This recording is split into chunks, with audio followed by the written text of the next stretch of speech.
T24 news Gujarat.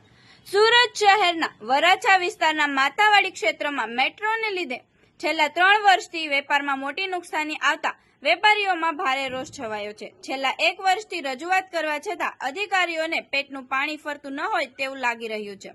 Matawadi વિસ્તારમાં ઘણા વેપારીને વળતર મળી ગયા પછી અડધાથી વધારે વેપારીઓને વળતર ન આપવાનું કારણ શું?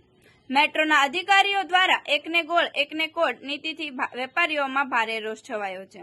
એકને ગોળ એકને કોડ જેવી પરિસ્થિતિમાં માતાવાડી વિસ્તારમાં જોવા મળતા વેપારીઓમાં ભારે રોષ। 1 વર્ષથી મેટ્રો અધિકારીને જાણ કરવા છતાં ઘણા લોકોને વળતર ન મળતા વેપારીઓ આજે રોષ વ્યક્ત કર્યો હતો। મારું નામ અલ્પેશ દિયોરા છે। કયો વિસ્તાર છે અને શું સમસ્યા છે? અમે અત્યારે લંબે હનુમાન રોડ પર માતાવાડી જે વિસ્તાર છે એ અને સેન્ટ્રલ વેરહાઉસનું જે કામ ચાલુ છે વસંત ભીખાની વાડી પાસે, એ આખો રૂટ જે ગુલમર્ગને લાગે છે જીએમઆરસીનો, એ બાબતે અમે અત્યારે અહીંયા એક સ્ટ્રાઇક કરી છે। એનું રીઝન બી અમે કહીએ। તમે કોને રજૂઆત કરવા માટે આવ્યા છો અને શું એ લોકોનો રિસ્પોન્સ અત્યાર સુધી? સાહેબ, બહુ સીધી રીતે વાત કરું ને તો છેલ્લા 10-12 મહિના પહેલાંથી અમે એક પ્રોસેસ ચાલુ કરી છે કમ્પન્સેશન માટેની। જે મેટ્રોનું કમ્પન્સેશન ઓલ ઓવર ઇન્ડિયામાં ગવર્મેન્ટ આપે જ છે, એવું નથી કે અમે પહેલાં છીએ। અને આ રૂટમાં જ્યાં અમે અત્યારે ઊભા છીએ માતાવાડીમાં, ત્યાં બી અડધાને આપી દીધું છે ઓલરેડી ને અડધાને બાકી છે, અને સેન્ટ્રલ વેરહાઉસમાં બધાને બાકી છે। અમે 10-12 મહિનાથી આ લોકોના બધા જ અધિકારીઓને કમસે કમ 50 વાર મળી આવ્યા છીએ। અત્યાર સુધીમાં બધાએ જ અમને ગોળ ગોળ વાતો કરીને અત્યાર સુધી ગુમરાહ જ કર્યા છે। અમે જઈએ એટલે સારી વાતો કરે, પછી પાછા એ ના, પછી પાછા એ ના। હવે અમે થાક્યા છીએ, કેમ કે 2 વર્ષ કોરોનાના, એની પછીથી 3 વર્ષથી અમે અમારા ધંધા અત્યારે બંધ થઈને બેઠા છે, એમ જ કહી શકીએ। અને અત્યારે કોઈ જવાબ નથી આપતા। એકદમ એટલે એકદમ નિમ્ન કક્ષાનું કહેવાય ને એવું અમારી સાથે વર્તન થાય છે કે નહીં। એટલે અત્યારે અમે એવી ડિમાન્ડ કરી છે। બીજું કે સેન્ટ્રલ વેરહાઉસમાં સ્પેશિયલી લગભગ છેલ્લા 10-12 મહિનાનો મેં રિપોર્ટ માંગ્યો છે, લગભગ 10 વાર, કે ભાઈ તમે 10 મહિનામાં ઉપર શું કામ કર્યું છે? રોડની ઉપર કંઈ કામ છે જ નહીં। લગભગ સમજી લો ને, નહીં જેવું કામ થાય છે, તો બી રસ્તાને 10 મીટર કે 10 ફૂટ કે 5 ફૂટ બી ખોલતા નથી।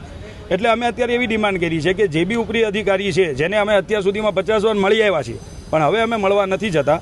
અહીંયાના જે આ લોકોના ઓફિસર છે, એમને કીધું છે કે એમને તમે પર્સનલી અહીંયા બોલાવો અને એકવાર અમારી સાથે વાત કરાવો। અમારા 3 મુદ્દા છે કે જે લોકોને મેટ્રોના લીધે જે લોકોને પર્સનલ લોસ ગયો છે, કે જેમ કે વરસાદમાં એ લોકોની મિસ્ટેકને લીધે શોરૂમમાં પાણી ઘૂસી ગયા છે, માણસોને પોતાના માલની નુકસાની થઈ છે, એની અમે અરજી કરી છે, એનો કોઈ જવાબ નથી દેતા। એ જવાબ આપો, એનું કમ્પન્સેશન વળતર આપો।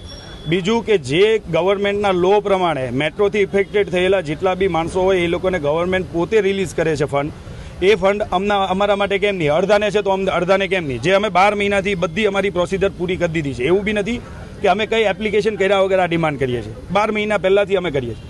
ત્રીજું એ છે કે જરૂર વગરના રસ્તા 3 વર્ષથી હેરાન કરીએ છીએ, એ ઓછું નથી, એટલે હવે જરૂર વગરના રસ્તાને ખોલી આપો। આ 3 વસ્તુ તમે અહીંયા તમારી જે ઓફિસ છે ત્યાં આવીને અમને મળીને અમને લેખિતમાં આ 3 વસ્તુનું સમાધાન આપો। અને લેખિતમાં બી અમે એવું પ્રેશર નથી કરતા કે અમને 2 દિવસમાં જવાબ આપો। અમે એટલું જ કહીએ છીએ, તમારાથી જ્યારે થાય એમ હોય ને એ અમને લેખિતમાં આપો, 10 દિવસમાં, 15 દિવસમાં, મહિનામાં, 2 મહિનામાં, જે બી ટાઈમ હોય। અમે એમાં કોઈ પ્રેશર નથી બનાવતા, અમે બહુ પ્રેમથી વાત કરીએ છીએ।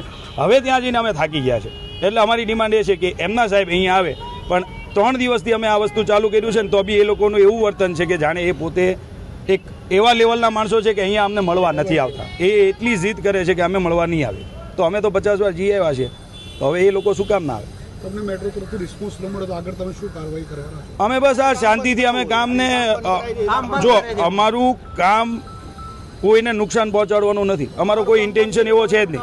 અમે 3 વર્ષથી લોસ કરીએ છીએ ધંધા બંધ કરીને। તમારા 5 દિવસ કામ બંધ થાય તો કેટલા ઊંચા નીચા થાવ? તમે ખાલી મળવા આવો, મળીને અમને અમારી જે વાતો છે ખોટી હોય તો અમને મોઢે બોલો। તમે અત્યારે પ્રેસ અહીંયા છો ને, એ મિટિંગમાં બી તમે સાથે રહો। અમારી કોઈ બી ડિમાન્ડ ખોટી હોય તો અમને મોઢે કહી દો, અમારે કંઈ નથી જોતું, પણ અમે સાચા છીએ એટલે અમે એમને મળવા બોલાવે છે। એ લોકો એવી જીદ કરે છે કે મળવા નહીં આવે, બરાબર? અમને કોઈ રિસ્પોન્સ નથી આપતા। બસ અમને અહીંયા મળવા આવે, વાત કરે, અમારી સમસ્યાનું સમાધાન લેખિતમાં આપે, કેમ કે વાતો કરીને તો એ લોકો 1 વર્ષથી ગોળ ગોળ ફેરવે છે, એટલે વાતોમાં અમને ઇન્ટરેસ્ટ નથી।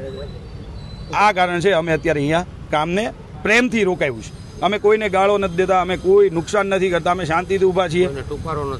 અંદરનું બહારની, બહારનું અંદરની, અંદર કામ ચાલતું હોય એ બી અમે નથી રોકતા, પણ નવું કામ કરવા માટે અમે એમ કહીએ છીએ નવું તમારે ચાલુ રાખવું હોય તો અમારી સમસ્યાનું નિકાલ લાવો। જોતા રહો T24 ન્યૂઝ ગુજરાત।